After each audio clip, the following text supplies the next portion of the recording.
Shalom Bapak Ibu Saudara sekalian. Di kesempatan hari ini kita akan sama-sama belajar mengenai kebenaran firman Tuhan yang kiranya itu menguatkan kita dan biarlah hidup kita terus bersandar kepada Tuhan. Bapak Ibu Saudara sekalian, ada istilah yang mengatakan bahwa ada uang semua perkara bisa selesai, dan memang istilah itu sering dipakai oleh setiap orang untuk mengerjakan segala sesuatu dengan uang. Asalkan dengan ada uang maka semuanya bisa selesai. Tapi apakah itu menjadi sebuah jawaban yang terbaik ketika mengandalkan uang dibandingkan mengandalkan Tuhan? Inilah yang sering kali terjadi dalam kehidupan kita dan juga terjadi dalam kehidupan bangsa Israel. Bapak Ibu Saudara sekalian, bangsa Israel ketika itu sedang di dalam pembuangan di Asyur. Ketika mereka dibuang ke Asyur, mereka itu meminta pertolongan kepada bangsa Mesir. Mereka mengandalkan bangsa Mesir. Mengapa Mesir? Kita akan melihat di dalam Yesaya 30 ayat yang kedua bahwa bangsa Mesir pada saat itu sedang membangun kekuatannya dan kekuasaannya. Kerajaannya menjadi lebih kuat, menjadi lebih baik.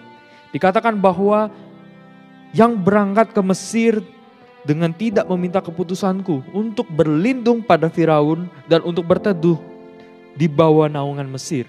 Begitulah yang dilakukan oleh pemimpin daripada bangsa Israel ketika saat itu sedang terjepit di pembuangan di Asyur. Dia meminta pertolongan kepada Mesir. Tapi apakah itu yang menjadi kehendak Tuhan bagi bangsa Israel? Ternyata bukan.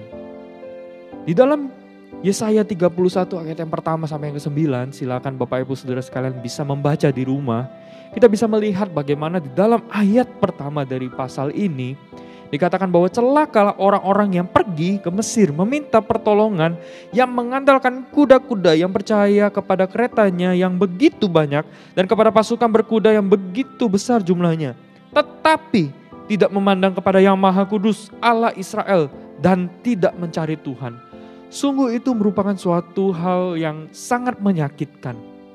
Ketika mereka percaya bahwa Mesir bisa menolong mereka, tapi justru Tuhan mengatakan bahwa celakalah orang-orang yang mengandalkan Mesir. Bapak Ibu Saudara sekalian, ketika bangsa Israel itu mengandalkan Mesir, bukankah itu menunjukkan bahwa mereka itu tidak percaya kepada Tuhan? Mereka tidak mengandalkan Tuhan. Mereka lebih mengandalkan kuda-kuda, kereta-kereta, pasukan berkuda daripada Mesir dibandingkan Tuhan. Bapak Ibu Saudara sekalian, mereka telah melupakan Tuhan dan meninggalkan Tuhan.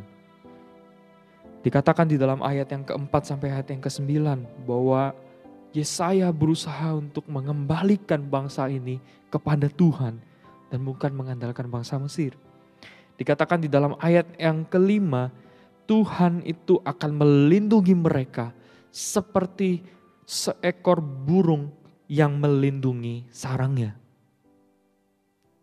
Dikatakan bahwa Tuhan akan melindungi mereka, menyelamatkan mereka, memelihara dan menjauhkan daripada celaka.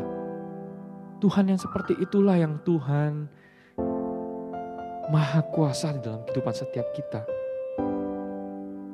Dan Tuhan punya rencana yang indah ketika kita kembali kepada Dia. Dikatakan dalam ayat yang ke-6 dan ke-7. Bertobatlah hai orang Israel kepada Dia yang sudah kamu tinggalkan jauh-jauh.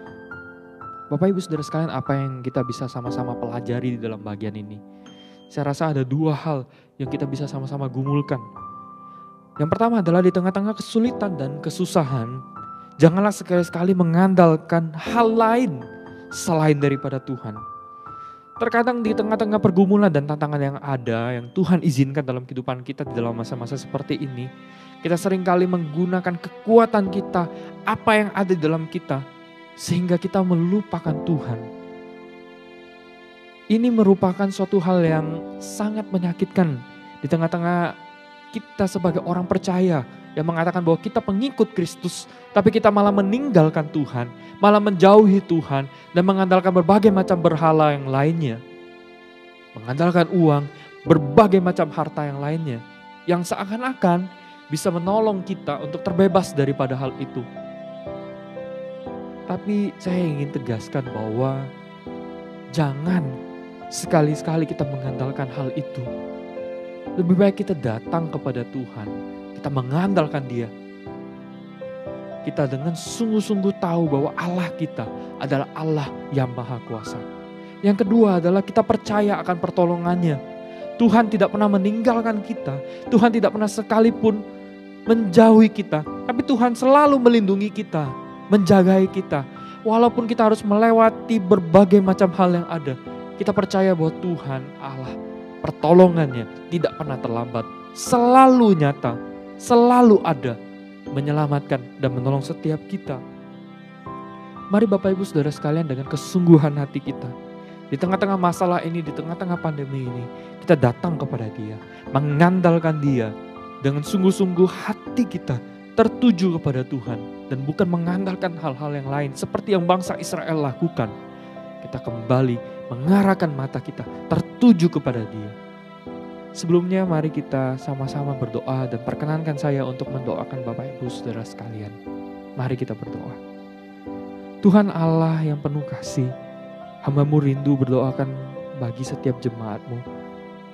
Kiranya Tuhan menolong mereka di tengah-tengah kesulitan ini. Jika mereka mulai mengandalkan hal-hal yang lain, jika mereka mulai mengandalkan berbagai macam hal yang ada, kiranya Tuhan Engkau mencelikkan mata mereka, bahwa mereka kembali kepada Tuhan. Bila hidup mereka terus tertuju kepada Tuhan, hidup mereka terus melihat kepada Tuhan, karena Tuhanlah sumber kekuatan dan sumber pertolongan yang ada. Terima kasih Tuhan, biarlah hamba-Mu terus menjadi berkat, dan juga setiap jemaat-Mu bisa dikuatkan dari kebenaran firman Tuhan ini. Terima kasih Tuhan, terima kasih. Di dalam nama Tuhan Yesus kami berdoa, amin. Kiranya Tuhan memberkati setiap kita.